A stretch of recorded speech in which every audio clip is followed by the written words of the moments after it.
Bana basi nyonso bandeko basi oyo balataka bamini jipe bamini robe biloko moko ya mikuse biloko moko na kati olati robe otie eloko te na se otie eloko te na likolo.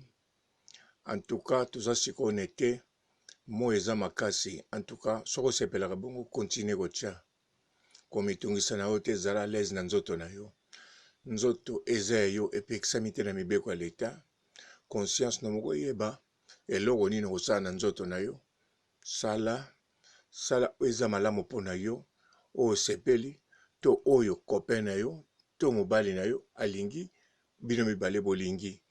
Alors priorité liboso eza mpo na yo moko mokolo nzoto.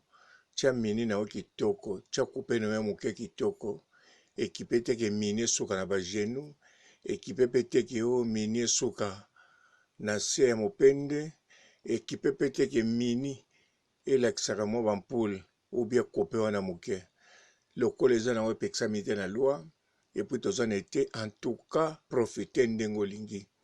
Oyo mpe elingi elamba molai sala kaka oyo kosala. Bandeko mibali en tout cas nayebi bokokipe na bino te oyo bakokipe botika koderange basi soki balati bongo balateli bino te. Soki omoni nde okokosoani soloani na respect me kobetele basifle pampamba te kotungisa bandeko basi te mpo soki balati bongo eloko ya liboso balati yango mpo na bino te balati yango mpo na bango. Kote mosusu bandeko mibali oyo basilikaka en tout cas bozala na patience. Tala bamaladi oyo ndenge ezoboma bato. En tout cas touro vraiment bozala na patience botika kosilika. D'avance na Congo mpe basi basilikaka te. Bino na Congo bolataka ndeni bino mibali. Nayebi bino nyonso bozotalanga bozoyoka bolobi tolataka so ndenge nini. Biso toza mibali tolata toujours bien. C'est bien. Soko olata toujours bien problème eza te. Sala sikoyo ndenge osalaka na Congo. Lata coupe torchini kende osomba lipa na coin. Kendeko meka. Me ndeko mwasi soko olati mini jipe ne awa na poto akokende somba lipa na coin. Na Congo pake somba lipa na coin. Me yo sikoyo tikala torchini na coupe bima kende osomba lipa na coin. Tika torchini na coupe ata na pantalon kende na premier étage ou bien na 5e étage. Bando solola na mwasa voisin bana ko expliquer makambo omonaki na coin lobi wana o elekaki. Kende meka osala yango soki oza ndenge nini. Ngana lobi ndenge ozala te. Yo moko mituna. Kamata sikala torchini kita kende koboka matiti. Pesa bato nyonso mbote. Kita na se kende kotala boîte aux lettres. Fungula zala torchini. Kende totala soko osala ndenge nini. Bino mbolataka toujours kitoko. Pourquoi na poto ozobanga?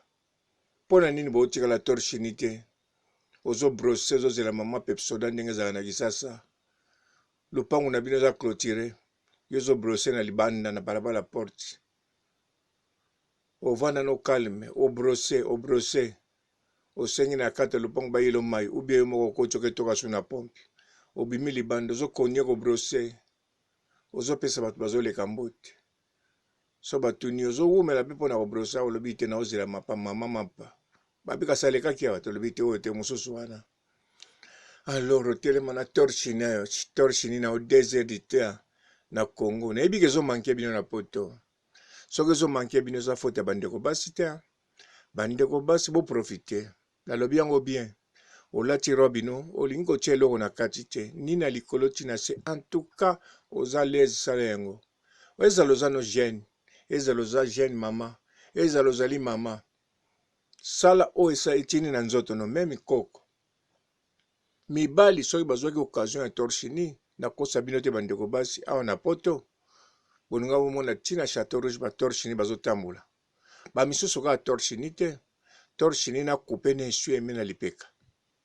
Akoko iwuta na ye na Belleville kuna obi awuti na ye na nation ozomona penza ke muta wuti 12e arrondissement 11e arrondissement ma kiti na ye mbala moko ti Château Rouge na 18e arrondissement na esui eme na lipeka na coupe na lipapa esalamaka yango wana torchini mo ba profiter na ngwa vezate bino bandeko basi bomoni ke bosaka na bino mabete na mboka na bino na Afrique bozo profiter nango na poto bozo profiter nango mibali babengaka bino ko déranger bino ko beta ba siffler ata bazotia na bango bioli bino litoi te balingi ba déranger bino kaka eza lokunia bongo ba o basilika kanda ndengwana azomona ndengo lati bongo azo imaginer ki okepa mususu ozoleka kaka wana ozomelise soi yango azokosa tala elateli ya mwana te elateli ya mama oyo tala oyo mwasi libala ndenge azolata moto akokoloba bongo mobali na yo to sheri na yo bie kope na yo ou bien yo moko mais sikoyo inconi moko boye ou bien connaissance moko boye ou bien motu moko mona na nzela azoloba no likambo oyo oza yo moko te olati mini-jupe mokolo yango na mboka wana oza yo moko te olati robe ezanga soutien na kati ezanga eloko ase na kati na mokili oyo ya lelo oyo mais oleka bo alobi na yo même olataki na yo bien selo bango po wana peza bien oyo olataki mais bango o bamonaka bien obombi nzoto nyonso olati biloko tout complet akolobaka ndenge mo yeyo ti oalataka biloko wana pourquoi akoloba bongo po torchine ezomanke ye na coupe bano bobotami na poto so bozo comprendre te mais mokolo bokenda kini bomona na bato apusu bazopusa torchini bon bango bakolobaki baosala mosala yango batoki mais bon yo ntango okendeka awa même toza na ete sikoyo mwa eleki makasi si bokende bisika bazotonga babatima bomoni bamason balongoli bilamba batikali torchini bazosala mosala balobi mwa eza makasi ete oyo eza makasi non ata kalikini soki kalikere soki kalukungu wana eyaka vomi epolaka na mai na bilamba na mais na Congo batorchini kosakana te en plus ekipaka te moto mayele nazoba ndenge moko mwana na papa ndenge moko libumu moke na libumu pla ndenge moko tablette ya chocolat na libumu soki ya nini ndenge moko kuna torche ninde likambo awa torche ninde likambo coupe pantalon lipapa sikoyo awa torche ni bamema ngambo awa eza te voire même ti na kati ya ndako no moko mootikala torche ni eza te bana to baotala papa c'est quoi ça mais maman soki alati mini-jupe bana bazokipe na bango te maman c'est bien ça tu es devenu comme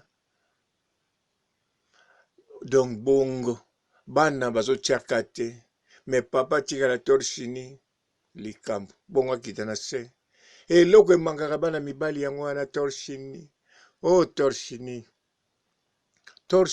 nde likambo mpa na bango bango soki nabi bango sauf nga mpo nga bisika nazala natikala torche ni bavoisin na nga bango baka na bango na sous-vêtement biso tosukulaka na libanda wana kaka na kati bisika toali na lupango na bunker bon eya lupango te eza bunker eza neti ghetto moko boye motu na motu atia dingi na ye wana sokula donc nga soki baye ata nani nakoloba no nazosuka na dingi meme na hiver nakoloba nao nange na neige donc nga kaka nde yango nalobi sauf nga ngai mpenza torchini eza nango torchini nakokaka gu nango yango soki naye koloba mpona basi eza mpona courage bino bosala ntango mosusu nga mpe soki nangi na torchini te ntango mosusu na ngai nazala kote mibali wana me nandimi te lokola na ngai nazala maneke nayebi bien alors bato ya torchini mawe bozorate basi bokaguye te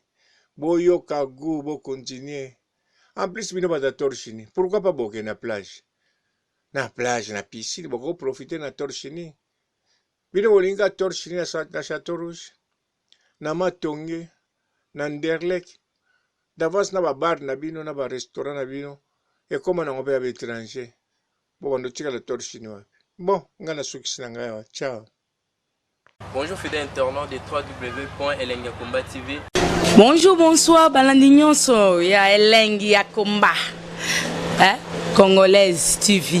Bon, bélé, partout dans le monde, partout où vous êtes, partout où vous êtes, Elengi ya Komba TV, vraiment. Bonjour, bonsoir, na abonné, fa nyonso ya Elengi ya Komba Congolais TV. Bonjour à mon boss, on a appelé ça vraiment un pandi. Bonjour à mon boss, JP Kiama. Je salue mon boss Balobi, boss de boss Babi, JP Kiama.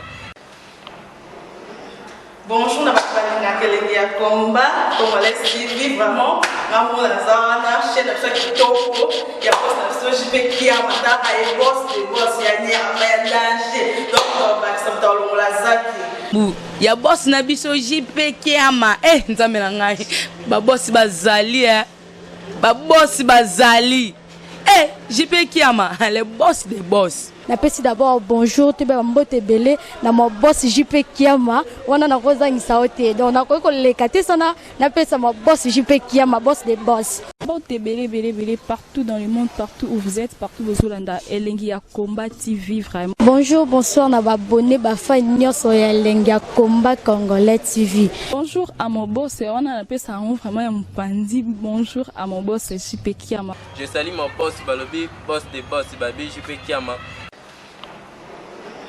Bonjour, na bakalanga kelenge ya combat congolais TV vraiment ngamo na zana chaîne na chaque kitoko ya boss na JP Kiama ta ay boss de boss ya ni ya danger donc ba sa mtalo la zaki bu ya boss na biso JP Kiama nzambe na ngai ba boss bazali ba boss bazali JP Kiama le boss des boss. Napesi d'abord bonjour te ba mbote belé na mo boss JP Kiama wana na kozangisa ote donc na ko lekate sana napesa mo boss JP Kiama boss des boss.